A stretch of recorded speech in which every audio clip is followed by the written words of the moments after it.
Okay, ran that last bucket, and I was going to run a couple more buckets on it, but I went ahead and shut off and looked at it just a second on here, and I let it drain a minute so a little of the muddy water would come out of it. And this thing's really filled up with black sand. One thing down here in the cargoes, the dirt down here has got a lot of this iron black stuff in it, iron oxide, what you want to call it, magnetite, hematite, all that kind of stuff. We'll just call it black sand. Riffles are loaded right now, and we only ran, I think, a total of 4 buckets through this thing.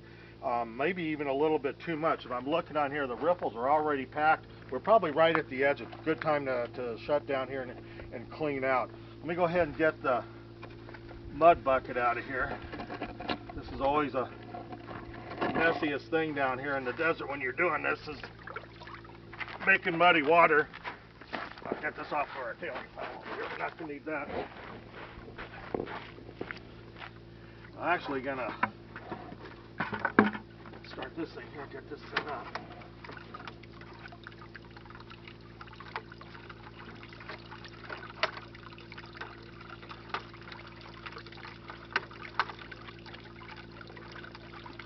I'm going to run this right over to our edge here, so there's no chance of losing anything here.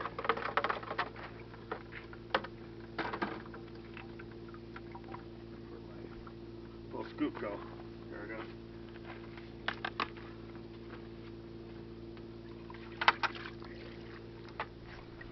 Rinse off these riffles, make sure there's no little hider outers on here. It's just loaded with black sand down here, which I like to see.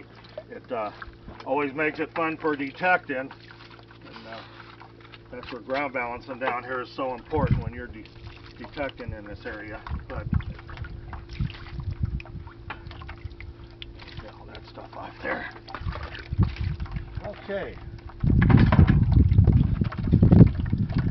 Nice, and we're right over our bucket, so if anything does fall, we're going to be right in it. Look at all that black sand that came off of there. That's just loaded.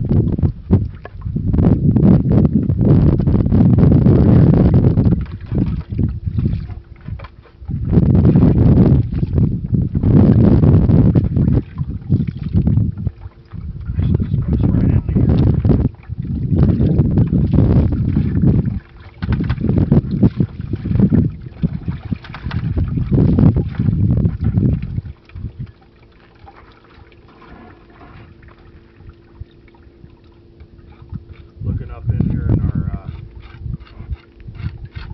mat, see if we have anything interesting up in here.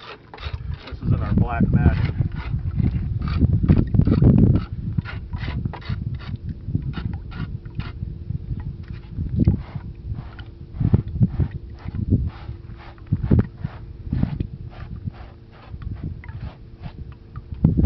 I'm going to run a little, I thought I saw something up in there. I'm going to run just a little bit of clean water over that. See if we got anything hiding up there. Oh! Oh! Something to Papa.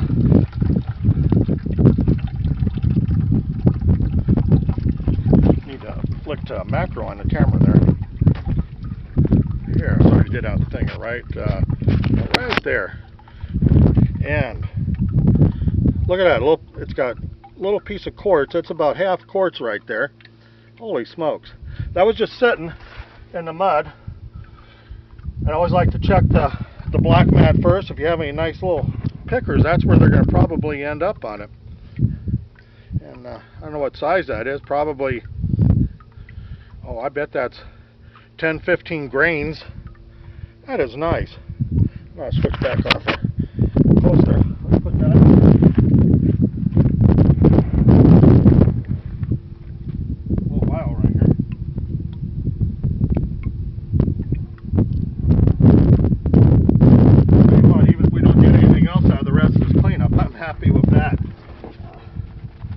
You guys may laugh at me for wearing gloves down here, but down in the desert it's so dry, and you keep your hands in and out of this water.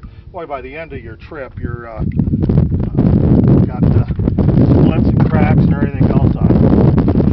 Take our mat out of here, and I'm just going to set him off to the side for right now. But I think I'm going to do a little more checking on this matting, and I got so excited on that to see if we had anything else. I see a couple small specks, which not to see in the shade there. And they just washed down. We'll just wash those down in there.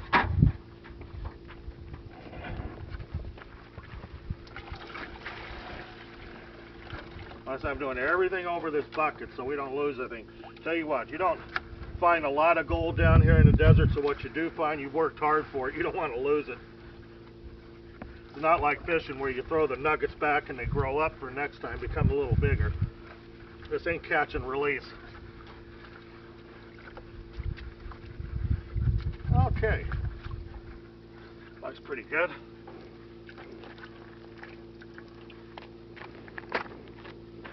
And I'm just gonna rinse this all off.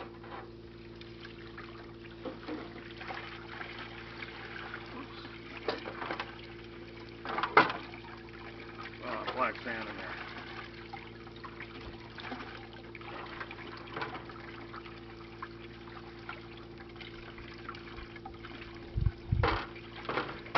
That looks like about. I'm still a bit excited about that picker in there. We'll save this water.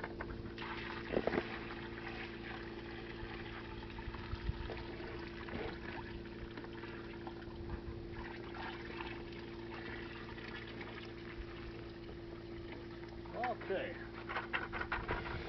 Well, we ended up with probably about 1.5 pounds of, if that, of concentrate out of that. I'm gonna come over here to my panning area. Get my official panning stool.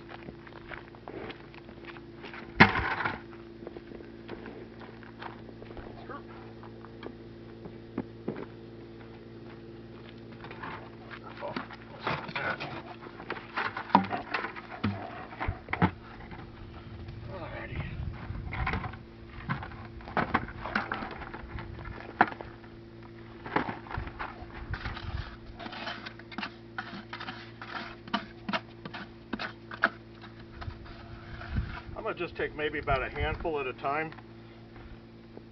Kind of enjoy doing the panning. I use a smaller pan. It's easier in the smaller tubs out here. You got bigger pans, you got 10, 12, 14, 16-inch pan. It's kind of fun to use these little pans, especially there. It's not like we're moving a lot of material. One thing I like to do, I have an extra pan, a tub standing by, because the dirt is so silty down here, as you can see. Obviously from all the mud we had in that sluice. I like to kind of wash all the blonde stuff off the silt, get down to the black sand, and then come over into the clean water. Just makes it a little bit easier to see. Lots of different ways to pan. There's many different techniques. Whatever way works the best for you is the best one. This, as long as you're not losing gold over it. Right off the bat there, we're down to pretty good black sand. I'm just going to pan it out here a bit before we pan that down. And hopefully we got some gold in here. I see a nice speck there. Okay, here you go. You want to just a little more up of here. You want to flip that switch on top, you get into macro. There you go. And look at that. That's some Cargo Muchacho gold. We got 1, 2, 3, 4, 5, 6 pieces. I'm going to call that a picker. Yeah, you can pick it up and it goes clunk when you drop it. That's what you want to hear down here. A couple of small pieces. One thing I noticed down here, we don't normally, what we don't normally find is a lot of fine, tiny pieces.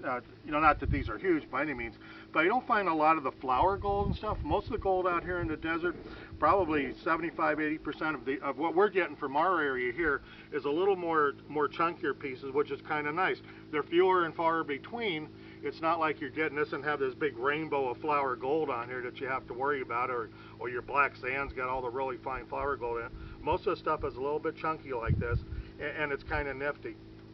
We're going to go ahead and get back to panning and finish this thing out. But just wanted you guys to see what we had set up here. Sorry some of the stuff was repetitious. We were kind of learning with this sluice the best way to set it up. You know, we would have been dry washing down here. I've loved dry washing in this area. It's great.